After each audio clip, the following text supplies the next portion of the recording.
मागच्या 26 दिवसापासून सुरू असलेले उपोषण अखेर सोनम वांगचुक यांनी मागे घेतले आहे.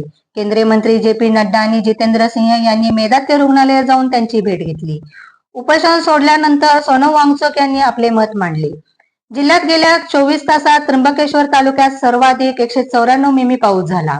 गंगापूर धरण क्षेत्रात संततधार सुरू राहिल्याने 15 तासाच्या धरणाचे जलसाठ्यात 20 ते 22% वाढ झाली आहे. पंतप्रधान नरेंद्र मोदी यांनी दिल्लीत विद्यार्थ्यांच्या आंदोलनाच्या पार्श्वभूमीवर सकाळी एक ट्विट केलं आहे. यानंतर पंतप्रधान नरेंद्र मोदी यांनी व्हिडिओ जाहीर केला आहे. या व्हिडिओच्या माध्यमातून मोदींनी फास्ट ट्रॅक कोर्टासंदर्भात माहिती दिली आहे. भारत आणि झिम्बाब्वे यांच्यातील हरारे येथील पहिला T20 सामना भारताने जिंकला आहे. या मॅच मध्ये झिम्बाब्वेने प्रथम फलंदाजी करता 7 बाद 125 धावा केल्या.